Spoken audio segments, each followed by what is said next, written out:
told your friend you're not okay. And tell me what's wrong and why you never said you felt that way. And guess you're trying to stay strong and fake a smile until I look away. The new Suzuki SX4-SCROSS. A bit of a mouthful. But yeah, it's a completely new model now, different from the previous generation. But the thing is, now with the war in Ukraine and everything, it's becoming difficult to actually get a car because of the chip shortage, because of the everything shortage, really. So we're sort of getting back to that time, at least over here, where buying a car in the old days was a case of, does it have 4 tires, 4 doors are on, and the steering wheel, and it drives? Okay, I'm buying it. You don't really look at whether a car is beautiful or good or whatever.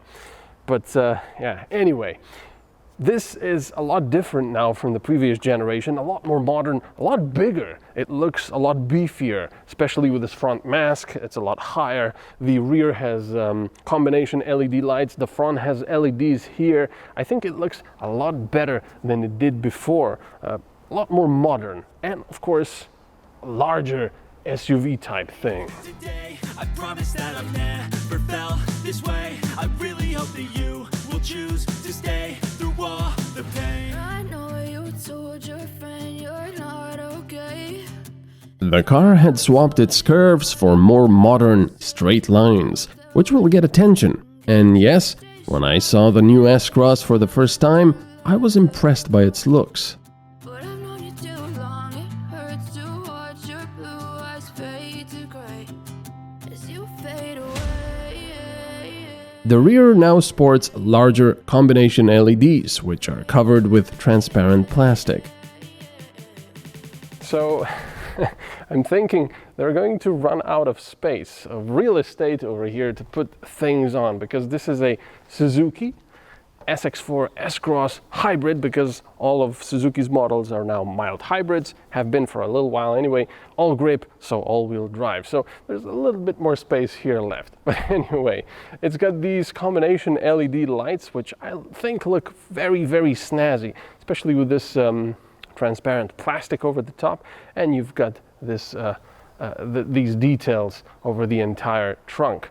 And of course, everything is a lot less rounded, bigger looking, more imposing. I have to say I like it.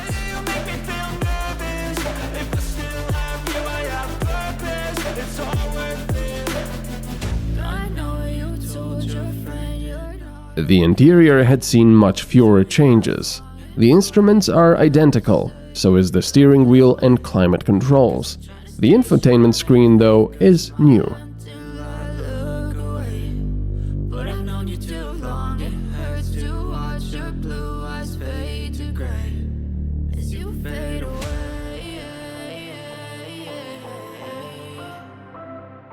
Two-zone climate controls are available from the premium equipment package onwards, and you can also opt for the automatic transmission.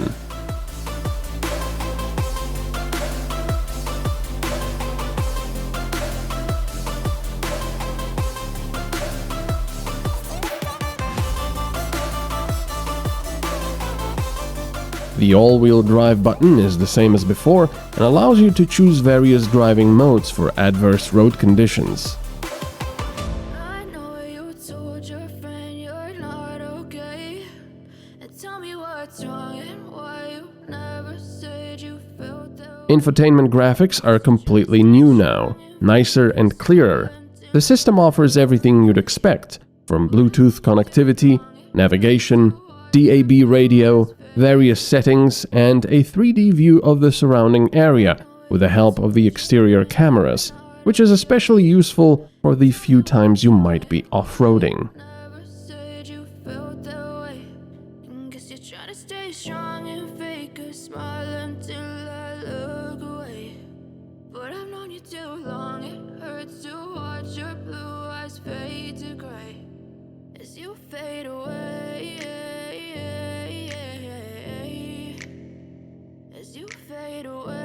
Suzuki has a knack for creating lots of legroom space for the rear passengers in their models, and the S-Cross is no different. up in my brain. All of a sudden I don't look at anything the same way. Gotta build up of my thoughts. Do we talk about the negatives of this car first? Let's do that. Let's do the negatives first and then the positives. Well, despite the fact that it looks completely different on the outside, the SX4-SCROSS is quite similar on the inside to the older model. The door trims are basically the same with the buttons, the instrument cluster is the same, the steering wheel is the same, the gear shifter and the buttons down here are the same, the all-wheel drive selection wheel is the same, the climate controls are the same, so a lot of the same stuff. Some might like it, some might not, but I don't really mind it. Maybe those buttons look a little old-fashioned by now, but it's okay. The infotainment, though, is all new. It is a little bit slow at times. I would have liked them to put a faster processor in there. Then you've got the climate controls, which are completely fine, but I don't understand why it's not possible to direct the air exclusively to the windshield. Because on a day like this, you want the air going to the windshield so it doesn't fog up. But that's not possible. You can only have it in combination with the leg vents, which I don't really understand why.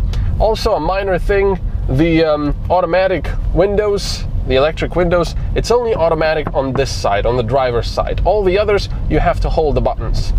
Why? I don't get it either. Give me automatic windows. It's such a basic feature these days, I would say. Also, the gear shifter, it's a little bit clunky sometimes. You can actually hear it, but it's not a huge deal. You get used to it. So it's more of a minor thing.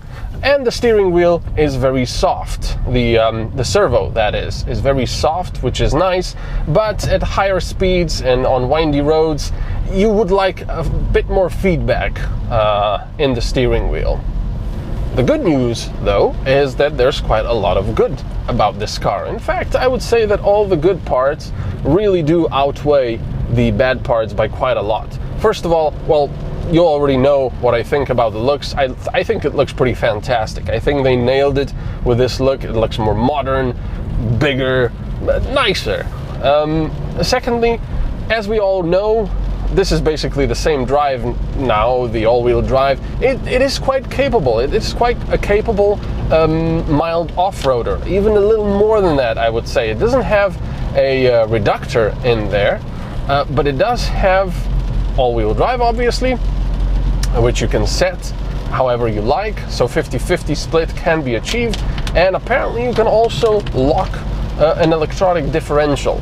So that is another nice feature for off-roading if you get stuck in mud or something like that. It's also very likable. I wouldn't quite say it has character, especially something like the Suzuki Ignis, which is just oozing character everywhere, but it is a likable car. It's reasonably comfortable. It's quite nice to be in here. You've got everything you need: heated seats, the big infotainment screen, you've got radar cruise control, I don't know, a color display here for all your information, a dual zone climate controls. You can even get a sunscreen, and yeah. But I would say one of the most shocking things with this car is the 1.4 liter turbo engine up there with the mild hybrid system, which basically means you have a small-ish battery somewhere, which gets charged as you let off the gas. Like this, you get a little icon that lights up which says, oh, you're now charging the battery, and it does help you slow down quite a bit. Not as much as an electric car or a full hybrid, for example, but it is noticeable, and it is quite nice. When you learn how to use it to its fullest potential, you don't really use the brakes as much as you would normally. Can I please have some defogging? I don't want to use the air conditioning. That's the problem with only having it go up here and onto your legs instead of just the windshield.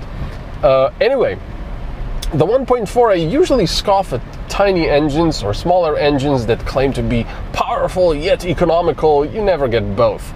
But of course, it depends on how you drive. But with this engine, it is sprightly, and it is actually amazingly economical. My colleague drove it on the freeway for quite a while and said he also reached speeds of 190 kilometers per hour. Don't do that, that's illegal.